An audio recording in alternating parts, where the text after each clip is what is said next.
Minnesota Twins have won 4 in a row, and Zeke Fuhrman joins the show to say why he's still worried about the Twins bullpen long term.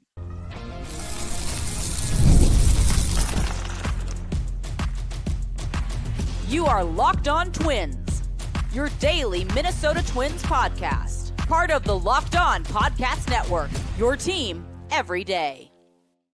Welcome into Locked On Twins. It's part of the Locked On Podcast Network, and I just want to thank you for making Locked On Podcast Network the #1 sports podcast network. I'm CJ Baumgartner, Twins writer for Zone Coverage, and a lifelong Twins fan who's feeling pretty good about himself throughout the last week with the Twins going out 4 wins in a row. We are going to break down the Twins' first sweep of the season. We're going to talk about Derek Shelton storylines and grading his first couple weeks on the job in the regular season. We'll also talk about prospects and which one Zeke Fuhrman has an eye on. But first, we talk about the Twins storylines throughout the first 2+ weeks of the season. 2 weeks ago, 2 weeks and change, it was opening day. And now we have our guy Zeke, who last joined us on that opening day. And of course, Zeke Fuhrman, Twins author, Land of 10,000 Acres, has another project he's excited about in the works that's going on. Zeke, thanks for hopping back on the show. You bet, anytime. This is like the high point of the mountain to jump on. 4 wins in a row. If you take 4 in a row from Detroit, you knock around Valdez, you chase Skubal in the 5th inning on Tuesday night. It was awesome. Yeah, Zeke said, I'll only do the show if the Twins sweep the Tigers in 4 games. And he thought, Dang that'll ever happen. And then all of a sudden, he's my afternoon doing this. All right, Zeke. We have not a big sample size. We're only like a 12th of the way through the season, but we've kind of started to pick up on some things. Let's go in no particular order. 3 things that you are monitoring or storylines from the Twins through the first 2 weeks of the season. What's number 1? First off, I should reference my hat. This is not a Detroit Tigers logo. This is a Detroit Lakes Ligers logo. It is the Completely old English different. D, but you can see the D and then the L is on the inside. So this is not a Detroit Tigers hat. It's a Detroit Lakes Ligers hat. I think first couple of things over the season is the pitching has held up pretty well. I mean, storyline A for this Twins is how many runs can you score early, and will this bullpen be able to hang on? We saw it in game 3, I think, where the Twins were up 7-0, and they won 8-5. They were able to scrape out that 7-run that 7-run first couple innings. I think they hit Valdez for 6 in the first or something. And then the bullpen hung on. But you look at these last 3 or 4 starts. I mean, Bailey Ober pitched great yesterday. Mick Abel, we were talking about him earlier today, and he was 0-2 with an ERA just around 12, and he threw what 6 shutout innings today. I mean, we didn't expect Taj Bradley to be the second coming of Johan Santana out there. He's been great for his first 2-3 starts, and so it's really when Pablo went down, we figured that this pitching staff was going to be kind of in shambles. I mean, he was your ace. Joe Ryan is that ace. Now Pablo and Joe 1-2, 2-1, however you want to rank them. But when the Twins lost those first 2 series, I'm like, we're not getting above 500 this season. And here we are. It's still early, 2 weeks in, but the Twins are 7-6. And I don't think anybody saw that coming. First time the Twins have had a winning record since June 15th of last year when they were 36-35. Zeke, do you think that long-term this Twins bullpen is going to hold on? I mean, I guess we talked about it in the teaser. You're not very confident. Why do you think that? What do you think is going to happen to this bullpen as time goes on? I think they're just going to wear down. I mean, the starting pitching is as good as they've been. I mean, they've used Kody Funderburk, 8 times in the first 2 weeks already. And if that's the case, if you're relying on Kody Funderburk, I don't think you're gonna have a good time this season. He's pitched okay, but I just don't think. I mean, it's been a great 2-week stretch, and the Twins, they always find a way to win a handful of games to kind of give you hope. And I think we're in the midst of that winning streak right now. We're like, oh, they're above 500, 7-6, a game and a half now behind Cleveland or whatever. But the inevitable fallout is coming, and this bullpen isn't built for long-term season success, I don't think. Yeah, I think that they've had a good first start, like you said, and yeah, once they kind of get through the dog days of June and July, and how does this thing look different. Yeah, it's a fascinating thing. We talked about that on the show yesterday too, about Funderburk's usage. So go back and listen to that. Zeke, all right, quickly, what's number 2? I think that I've been very impressed and surprised by Josh Bell this first handful of games. I mean, he was kind of the big offensive piece added some power in the lineup, give you some innings at first base. He's been playing mostly DH, I think, and he's knocked in 9 runs over the first 2 weeks. He's hit 2 home runs. Hit a big one today against Detroit. He's slashing 270, 404, 541. He's giving you professional at bats in that DH spot, which is kind of what you needed. You needed some kind of power, some stability in the middle of that lineup. And Josh Bell, after all the years of clamoring, will they trade for Josh Bell? Will they not trade for Josh Bell? He's finally here, and he's playing at a borderline all-star level for this team right now. Josh Bell is here, you could say, and he's making the bell go dong, as they like to say. Really good effort from Bell. And I think we talked about it earlier in the week on the show, and I said Josh Bell is important for this team because he's stable. He's not going to be a guy that's going to hit for 30 home runs and be an 850 OPS player. If he was, the Twins couldn't afford him. But he's always been a 740, 780-ish kind of roughly career OPS guy, and somebody who you can rely on to get you anywhere from 15 to 22 home runs, knock in about 20-ish doubles, and just put yourself in a good position. And there's a lot of volatility with this Twins lineup, with Royce, with Brooks, with even Byron at times. To have somebody who's just a constant force and somebody who has a definitive floor and definitive ceiling in a lineup that's got a lot of floors that can bottom out, he's very important for that lineup. So it's been very good for him to see. And good clubhouse presence, veteran leader. One of the reasons he came to the Twins was the fact that Derek Shelton was the manager, because, of course, he'd made a stop in Pittsburgh with Derek Shelton. So already some familiarity there as well. All right, Zeke, what's the other thing you're looking at? The Twins have been relatively injury-free over the last 2 weeks, specifically to Byron Buxton and Royce Lewis. Lewis had a scare today in the 8th inning, got a weird cut, kind of looked like he was hurting that leg, stayed in the game, and then knocked a single that scored 2 runs, gave the Twins that 3-1 victory today. So we talked about it in our preview is can the Twins stay healthy, specifically those 2 guys, and they've been healthy, and the Twins are above 500.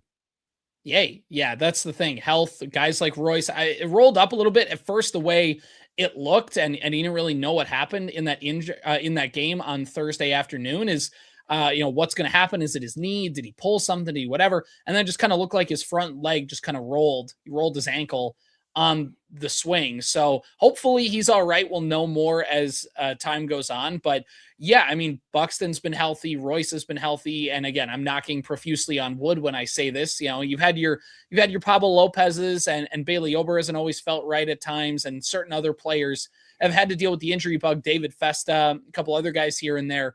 But yeah, this lineup has been healthy. And it'll be fascinating to see if that can continue. Wouldn't it just be the classic Twins thing is now that the team is far less talented, now all of a sudden they find a way to stay healthy, and they can only muster up like 78 wins because of it. So yeah, I don't know. It's very fascinating. But like you said, guys like Royce, guys like Byron Buxton, staying healthy and hitting their stride go a long way for this team. And it'll be fascinating to see as the season goes on. So again, to recap everything, Zeke's in no particular order, biggest 3 storylines of the season. The Twins bullpen, he doesn't think it's going to hold up over time. Tend to agree with him. Number 2 on the list includes Josh Bell being a great presence so far in the lineup. And number 3 is health for the Minnesota Twins. We're going to take a break. When we come back, Zeke is going to give us his report on new Twins manager Derek Shelton, what he likes, what he doesn't like. We're also going to talk about which prospect Zeke is most excited for to make his debut this season. That's all coming up after this.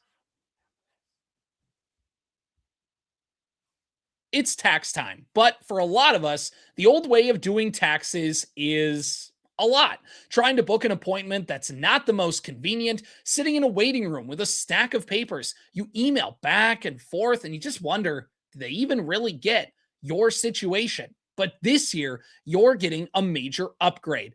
Intuit TurboTax now has in-person locations nationwide. You can meet face-to-face with a real tax expert, and your documents, boom, they get uploaded straight to your TurboTax app on the spot. And just like that, you're done. Your TurboTax expert works to get you every dollar you deserve while you get real-time notifications as you go about your day. And the best part is it's the relief of walking in, meeting a real person, and walking out knowing your taxes are being handled right. You want to make sure you get every dollar on that return, and you want to make sure that it's done right. And you can do that by heading over to turbotax.com/local to find a store near you and book your appointment.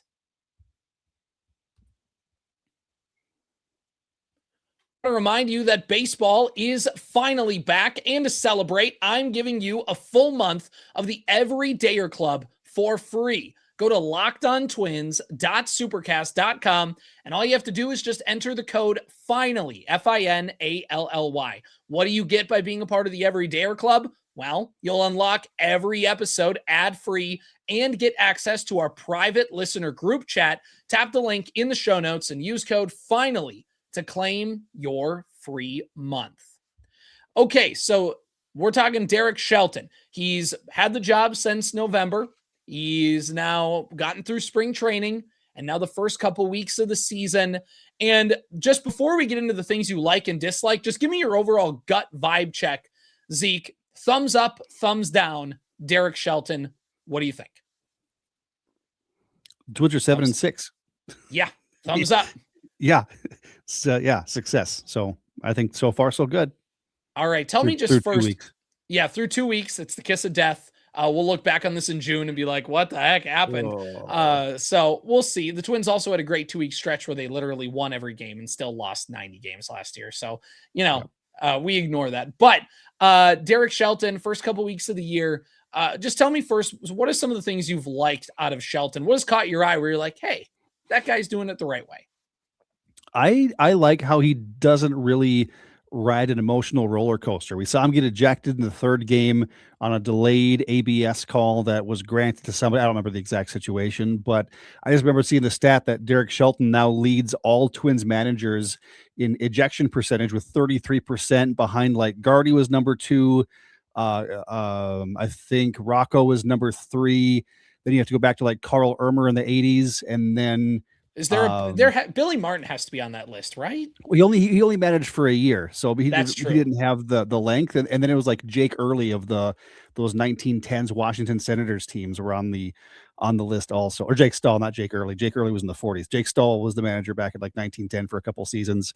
Ditched the Senators, went and won a World Series with Boston. That's some fun Look stats. At you just flexing your Senators knowledge on us. So much Washington baseball history in my head. But I like how he doesn't ride that emotional roller coaster. I want to see him push a little bit harder sometimes, specifically with bullpen management. I mean, there are spots, say you've got some traffic in the 6th or 7th inning, middle of the order coming up, and the Twins want to bring somebody in to go get this guy, but he'll stick with the matchup he has planned, which we saw a lot from Rocco, and we talked about how they're cut from the same cloth. And when it works, but when it doesn't work, and he's going to start getting second guessed by fans, by everybody on if he leaves Funderburk in there for too long, or if he doesn't play the numbers correctly, and the Twins give up a 7-run 7th inning or something like that, then it'll come back to bite him. But I've so far he's got my stamp of approval. Yeah, but I mean, I think overall small sample size. Yeah, small sample size overall, and I think too with Derek Shelton and with the bullpen usage, like you said, it's going to get picked apart no matter what. And if it works, It's great. And if it doesn't, well, he stinks. And that's just the way of being a manager. But I think that it's kind of had this reverse effect, right? Rocco Baldelli, he got the quick hook Rocco narrative in like 2022. And it's because the Twins, I mean, yes, he did pull them early. That's true. But they had Chris Archer and, Dylan Bundy and some of these guys where it's like they should not have been major league starting pitchers. So of course you're going to go. Bundy was on this team. I was about to call him Al Bundy. That's why I didn't. That's why I took a second there. So wasn't he an opening day starter for the Twins one year? I think so. I gotta look. That's Vance Worley. That's where it was. I thought Bundy had one too. I'll look. It's gonna bug me now. I think Joe Ryan was the opening day starter that season. But yeah, I mean, outside of Joe Ryan and Sonny Gray, it was like those guys. And so yeah, he was quick hooking because You had Griffin Jacks and Joan Duran in your bullpen, and you were going to lean on those guys because they were good. And now with Shelton, you have a good starting rotation, but you have a bad bullpen. So you're going to let your starters pitch more, and you're also going to play matchups a lot because you have to. You have to find a way to squeeze every little bit out of this team.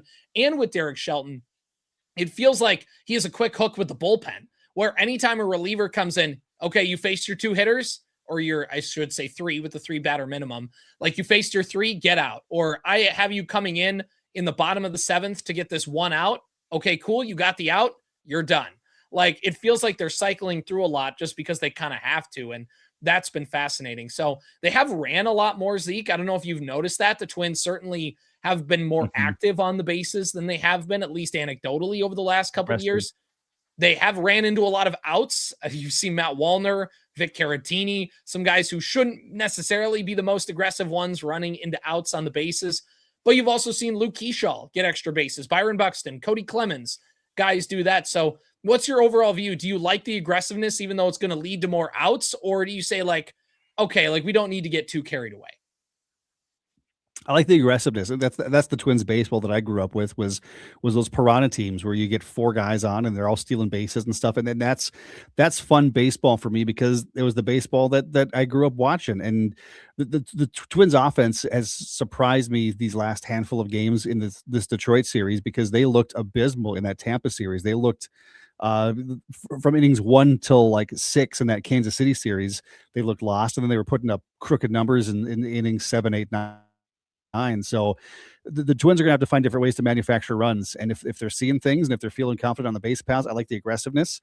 And it's going to win sometimes. And sometimes it'll be the night where Shelty's hanging his head afterwards and said, yeah, we probably shouldn't have called a hit and run in that situation, or this guy shouldn't have stole or whatever. But be aggressive. I mean, this team has absolutely nothing to lose at this point, because expectations are so low. And if you can sneak out a couple more wins by being aggressive on the bases, do it, man. Yeah, exactly. If you were a team that's supposed to win 95 games and you're throwing outs away and you're losing a couple games because of it, then yeah, we can go back to the drawing board.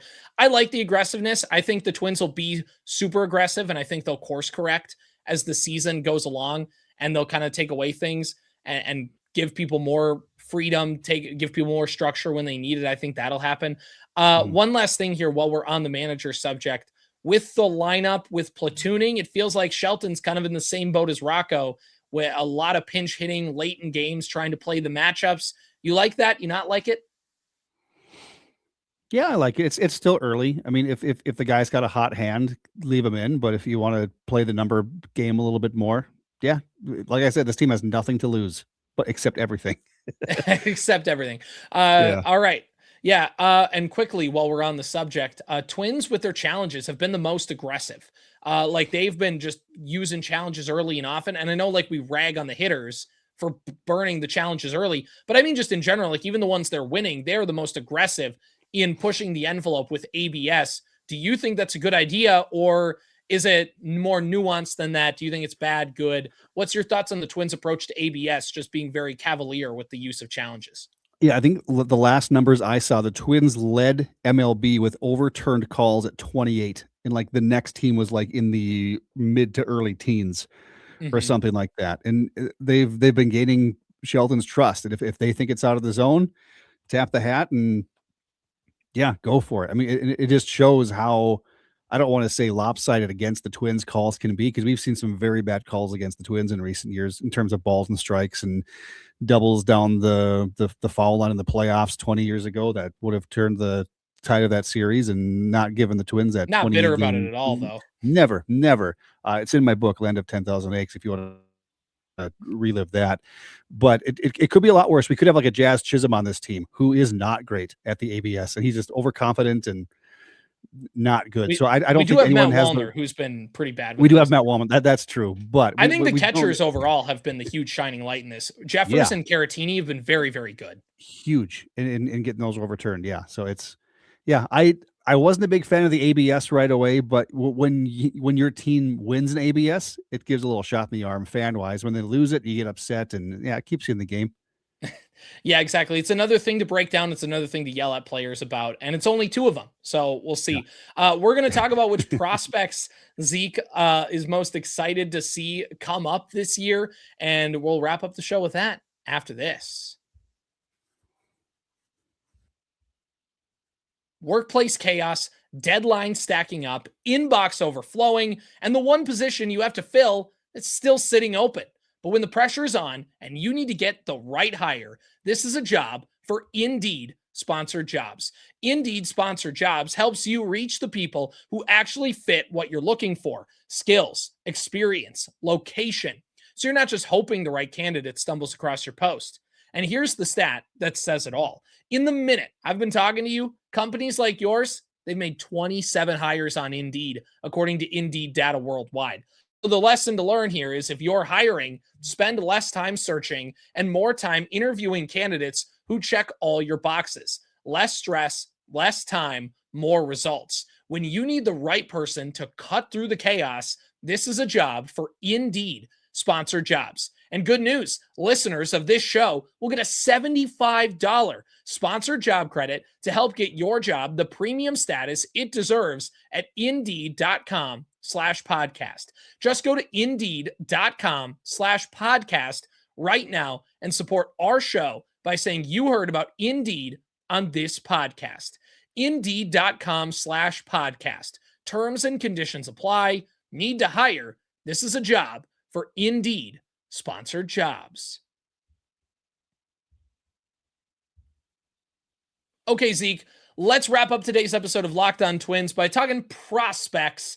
And I really think that this is a very interesting thing. Obviously, it's way too early to bake this wholesale take on, but I have a half-baked take in the oven. You know what I mean? Like, I got this sitting here, I got it ruminating. I'm liking what I see as it's rising in the oven. And I think to say that if the Twins can find a way to hang on and just keep themselves somewhat in the mix, not even for a playoff spot, but just somewhat hovering around the 500 mark, or within kind of margin of error of 5 games around that 500 mark, there's some prospects on the way that could help take this team not to a giant extra level, but all of a sudden could give them a shot in the arm and really put some talent in a team that has a little bit, and adding a lot to that lineup would be interesting. I'm talking guys like Walker Jenkins, Emmanuel Rodriguez. You have Gabby Gonzalez, who's there, Kalen Culpepper, Kendry Rojas. You have Andrew Miller. There's so many guys on this Twin squad in AAA that are very intriguing. And I just want to know, Zeke, who's the number one guy on a bullet you are most excited to see make their big league debut in 2026? You're muted. You got yourself muted. Sorry, I was coughing during your live read there. I think number one with the bullet has to be Walker Jenkins, just with the expectations that this guy has, and he has not had a great start to the season this year. He's 4 for 23 over his first handful of games, hitting 174, 321, 217 slugging percentage, 1 double, no home runs, 1 RBI in his first 7 games. And so he's coming back from that hamstring injury. But I think just the way he swings, and I see the comps to his swing to Joe Mauer, and just comps to the Harmon Killebrew-esque power that this guy can provide. I think the Twins had 36,000 fans there for opening day. They haven't had more than 15,000 there since. I think when Walker Jenkins gets called up, it may sneak around that 20,000 mark, because fans will just it'll be a were you there for his debut moment. And I think Twins will look past their Pollad pessimism, and they'll go see Walker Jenkins play that first one. Pull a Pittsburgh Pirates where Connor Griffin doesn't start the year with the team, but they wait until the first home series, so that way everybody shows up for the first home series to go watch him play. That's not bad business. Then sign him to a 9-year contract and leave Paul Skeens saying, "Why didn't I get that money?" To be fair, if I'm Paul Skeens, I'm probably not signing. I think it takes 2 to tango. I think the Pirates would have loved to sign him to that contract. I think Paul Skeens is like, you know how much money I'll make when I get to the open market? I'll make $60 million. It's going to be a long 4 more years for Paul Skeens in the way that things are going.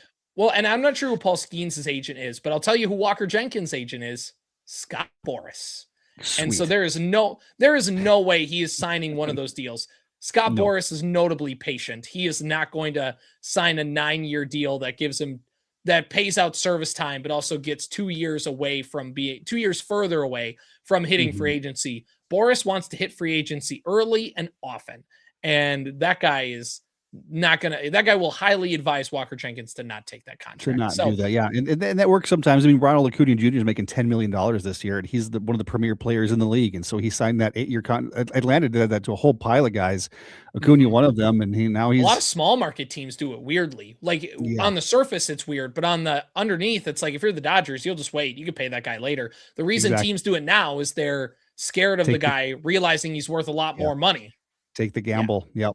And if that 9-year, $150 million contract doesn't work out in Pittsburgh, they can say, well, we tried. You were criticizing us of not spending money. We did. Look what happened. And then back down the tubes. Right, exactly. So if you're a team like the Twins, imagine if you sign Royce to a 10-year contract after 2023. You at the time we'd be like, this is awesome. And now we'd be like, oh, okay. Well, I mean, that wasn't such a good idea. The Twins did it with Randy Dobnak. Remember, it's why he was on the team up until last year, because he was making, I mean, it wasn't a lot, but he was a reliever guaranteed it was like $1 million a year. Yeah. Pitching in St. Paul the entire time. So I think that also scared the Twins off from doing that. Now, I think they could have picked somebody other than Randy Dobnak to be that guy. All respect to Randy, but anyway. So Walker Jenkins, like you talked about, he's a very good contact hitter, can rip some doubles. He's got the speed. He's got the fielding instinct. He's a good base runner. It's the power that's kind of like you said, it hinges on. He has the ceiling of a Bryce Harper like power stroke. He also has, maybe not the floor necessarily of the power. And that'll be the thing that could take him from nice prospect, like nice MLB player, to like this guy could be a face of the franchise type talent. And Walker Jenkins put it all together. The talent profile, like you said, is there. It's just putting it together. So when do you think, gut level, Walker Jenkins is making his big league debut? If you had to put a number on a guess, at what point in the year are fans going to Target Field because Walker Jenkins will be there? I think ideally September. One of those September call-up kind of deal. He only played a handful of games at AAA last year, 23 games at AAA last year, did hit 242, and then, like I said, struggled out of the gate this year. I think Rodriguez gets the call-up first if the Twins decide to go that route, but I think we'll see his debut sometime late when things are out. I don't want to say that. When September call-ups happen. Yeah, I'm trying to stay positive. When September call-ups happen, the traditional September call-up time, I think Walker Jenkins will be part of that group. Well, and it's fascinating, too, because September call-ups are now a little bit different than what they were a decade ago, where you could call up 10 guys.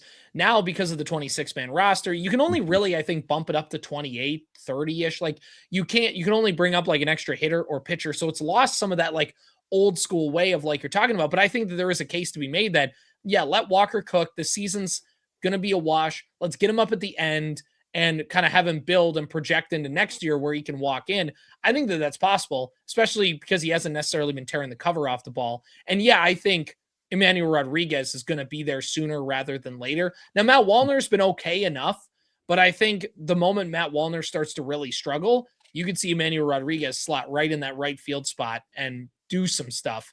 And Rodriguez is also an older prospect now. I mean, he's been in the minors for a while, and when he gets called up, because he's been in the minors so long, he only has 1 year basically options. So I think he gets a call up sooner rather than later. I think it's like 1 to 2 years of options. It's not a lot like a typical prospect, and of sending the guy up and down through the minors without exposing him to waivers. So I think the Twins call him up sooner rather than later, just to, the sunk cost fallacy of it all, to try and make that work. So quickly, 30 seconds here on this one. Kalen Culpepper. Do you what are we thinking here? I mean, that left side of the infield shaky. I think he gets an opportunity sooner rather than later. Yeah, I think so too. I mean, I've been pleasantly surprised with Brooks Lee. He had an RBI single. Maybe, did I say that Lewis had the RBI today, or was it Brooks Lee? Or was Brooks Lee had the 2 RBI? He had the bases loaded single to win them the game. That's right. That's what it was. Yeah, Brooks Lee been swinging the bat well. Had the error yesterday, shook it off, and you'll expect that from a first-year full-time starter, second-year full-time starter in the infield. But I mean, I feel like a lot of these guys have short leashes, and the fans will be clamoring for Culpepper because every time I open TikTok, I'm seeing some highlight from the St. Paul Saints TikTok of Kalen Culpepper doing something and hitting the scuba dance or whatever. And he's another guy that fans will be clamoring for if I think Brooks Lee has a little bit longer rope because of the expectations with him. If Royce Lewis struggles, if Tristan Gray struggles, it'll be like let's see what Kalen's got. Yeah, and exactly. And he's only a couple minutes away. Another interesting aspect of it is if Twins fans really want to go see Walker Jenkins, unique opportunity. He's just across the river. He's not in Rochester anymore. He's not in Cedar Rapids. He's literally a stone's throw away from Target Field. So if the Twins fans want to go see Culpepper and Rodriguez and Jenkins, boop, they're right there. Take the green line. You won't regret it. So, all right. Zeke Fuhrman, author of Land of 10,000 Aches, the $2 beer night enthusiast, like it says on, if you're watching on YouTube. Zeke, where can people check out the book? Best place to find it is on Amazon, probably. Okay. All right. Amazon, Land of 10,000 Aches. The Twins haven't had a lot of bad moments so far. Usually we do like a related ache, but they've won 4 in a row. Why would we do that? So, all right. Zeke, thanks for joining on the show. And on Monday, we'll break down the series. We'll do a lot more and get you ready for another week of Twins baseball. You can find me on X at BombCJ30. If you never miss an episode, the Everydayer Club is built for you. Get Locked On Twins ad-free plus members-only Discord access and more. Head to lockedontwins.supercast.com to join the club. For those of you on video, we send you to the first ever 24/7 National Locked On Podcast Network YouTube channel on audio for your second listen. Go check out Locked On MLB. See ya.